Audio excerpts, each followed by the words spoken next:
Shalom Bapak Ibu dosen. Perkenalkan, kami dari kelompok 37. Di sini kami akan menjelaskan mengenai anatomi fisiologi sistem kardiovaskuler. Di sini kami beranggotakan saya Nisha Fenita Pauno, Saya Puenisa Katina Pasila. saya Michelle Gatela, Saya Cecilia Patria Laisra. dan saya Pupen Cilareno. Selamat menyaksikan. Pada video ini, kami akan menjelaskan tentang sistem kardiovaskuler, yaitu jaringan organ yang berfungsi untuk mengedarkan darah ke seluruh tubuh, menjaga homeostatis tubuh, dan mendukung berbagai proses fisiologis. Sistem kardiovaskuler terdiri dari 3 komponen utama. Yang pertama jantung, kedua pembuluh darah, dan yang ketiga darah. Sistem kardiovaskuler tidak hanya berfungsi sebagai pengangkut oksigen dan nutrisi ke sel tubuh, tetapi juga memainkan peran penting dalam pengaturan suhu tubuh, keseimbangan cairan, pengangkutan hormon, dan pertahanan tubuh melalui respon imun. Sistem kardiovaskuler tidak hanya mendukung kelangsungan hidup melalui distribusi oksigen dan pengangkutan produk limbah, tetapi juga berperan dalam pengatur proses biologis lainnya. Kondisi patologis pada sistem kardiovaskuler seperti hipertensi, aterosklerosis, atau gagal jantung dapat menyebabkan gangguan fungsi tubuh yang serius dan meningkatkan risiko penyakit jantung, stroke, dan gangguan lainnya.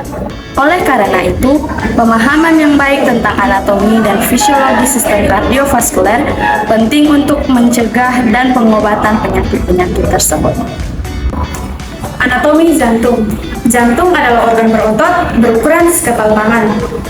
Panjang jantung yaitu 12 cm, lebar jantung 9 cm, dan tebal jantung yaitu 6 cm.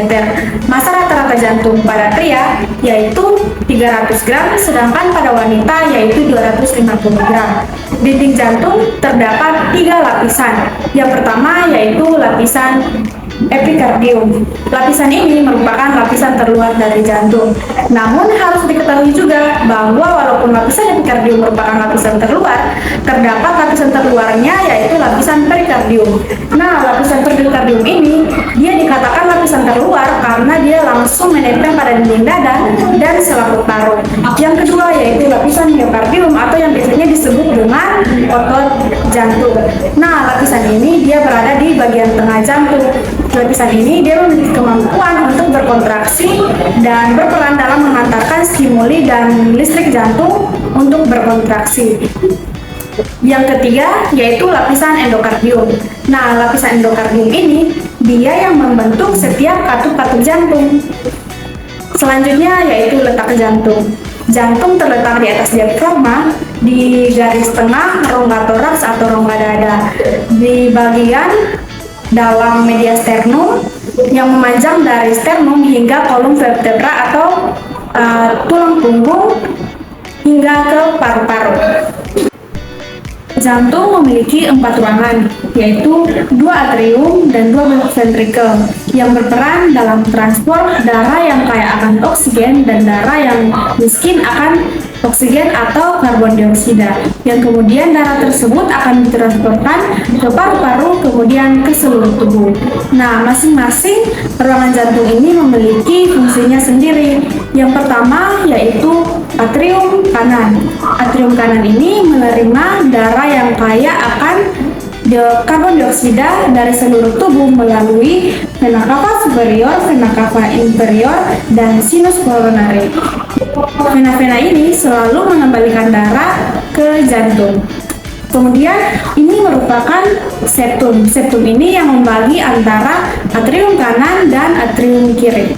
Kemudian yang kedua yaitu ventrikel kanan yang berfungsi mengompakkan darah ke paru-paru melalui arteri pulmonaris untuk proses pertukaran gas.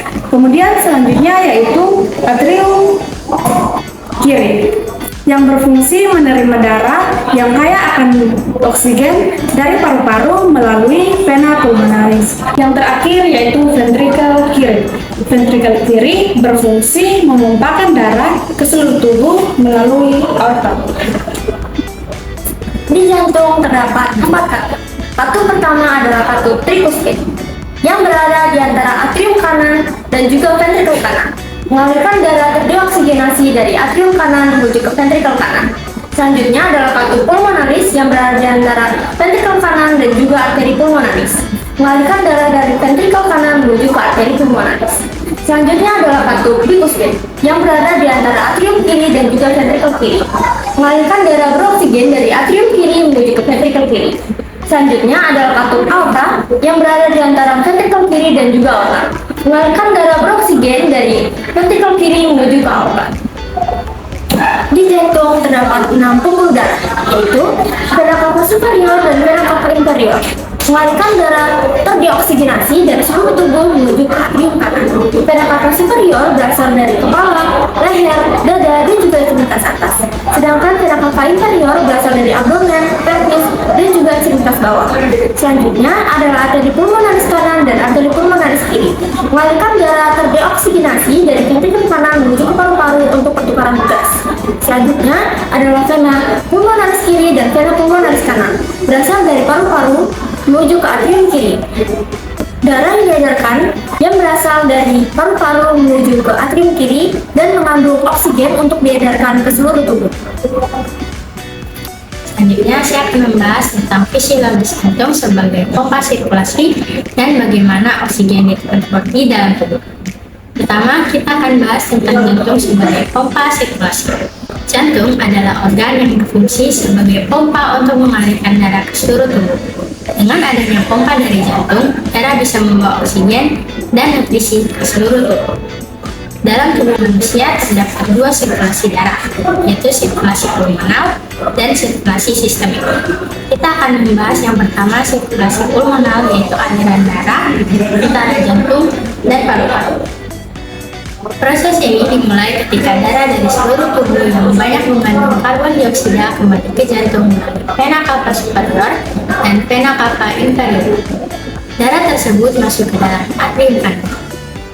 Dari atrium kanan, darah mengalir ke ventrikel kanan melalui katup vicus pidaris. Kemudian ventrikel kanan memompa darah menuju paru-paru melalui arteri pulmonaris. Di paru-paru, darah akan menuju pembuluh darah kapiler yang berada di sekitar alveolus. Alveolus inilah tempat terjadinya pertukaran gas. Di sini, karbon dioksida dilepaskan dari darah dan oksigen dari udara masuk ke dalam.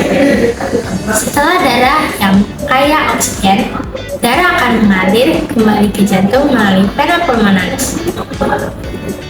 Darah masuk ke atrium kiri, lalu ventrikel kiri melalui katup mitral atau katup vicus pidaris.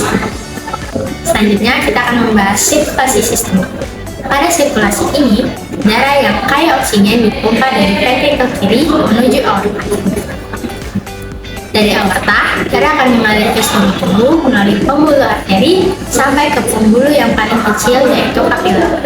Di kapiler inilah oksigen dan nutrisi disalurkan ke sel-sel tubuh. Setelah digunakan oleh sel, oksigen akan berubah menjadi energi dan sel menghasilkan karbon dioksida sebagai sisa metabolisme. Karbon dioksida ini kemudian masuk kembali ke dalam darah dan dibawa melalui vena menuju vena cava, lalu kemudian kembali lagi ke jantung bagian kanan. Setelah itu, proses sirkulasi ini akan terus berulang. Selanjutnya, kita akan membahas tentang transport oksigen. Oksigen yang kita hirup akan masuk ke dalam paru-paru dan sampai di alveolus. Di alveolus, oksigen akan berdistribusi masuk ke kapiler paru. Di dalam darah, oksigen akan ditarik oleh hemoglobin yang terdapat pada sel darah, sehingga membentuk oksihemoglobin. Darah yang membawa oksigen ini kemudian dialirkan ke jantung dan dipompa ke seluruh tubuh. Ketika sampai di jaringan tubuh, oksigen dilepaskan dari hemoglobin dan masuk ke dalam sel-sel tubuh. Oksigen ini digunakan dalam proses metabolisme untuk menghasilkan energi. Sementara itu, karbon dioksida yang merupakan sisa metabolisme akan masuk kembali ke dalam darah untuk dibawa kembali ke paru-paru untuk dikeluarkan saat kita bernafas. Jadi, jantung dan sistem peredaran darah memiliki peran yang sangat penting dalam mengedarkan oksigen ke seluruh tubuh dan membuang karbon dioksida. Darah memiliki fungsi sebagai alat transportasi di dalam tubuh. Salah satu perannya adalah mengangkut nutrisi ke seluruh bagian tubuh agar sel-sel dapat bekerja dengan baik. Nutrisi yang diperoleh dari makanan akan dibawa oleh darah dari sistem pencernaan menuju jaringan dan organ tubuh yang membutuhkan. Selain itu, darah juga berfungsi mengangkut hormon. Hormon diproduksi oleh kelenjar hormon, kemudian dibawa oleh darah menuju organ atau jaringan target agar dapat menjalankan fungsinya dalam mengatur berbagai proses dalam tubuh. Jika fungsi pompa jantung menurun akibat gangguan pada miokard atau otot jantung, maka kemampuan jantung untuk memompa darah akan berkurang. Akibatnya, distribusi oksigen dan nutrisi ke jaringan menjadi terganggu sehingga dapat menimbulkan gejala seperti nyeri dada, napas cepat, kelelahan, dan dalam kondisi berat dapat menyebabkan gagal jantung karena penurunan kardiak output. Jantung memiliki peran yang sangat penting dalam sistem kardiovaskuler karena berfungsi memompa darah ke seluruh tubuh. Melalui proses ini, oksigen, nutrisi, dan hormon dapat didistribusikan ke sel-sel tubuh, serta sisa metabolisme seperti karbon dioksida dapat dibawa untuk dikeluarkan. Oleh karena itu, kesehatan jantung perlu dijaga agar fungsi tubuh tetap optimal dan terhindar dari berbagai penyakit kardiovaskuler. Menjaga pola hidup sehat seperti mengonsumsi makanan bergizi, berolahraga secara teratur, dan menghindari kebiasaan merokok merupakan langkah penting untuk memelihara kesehatan jantung.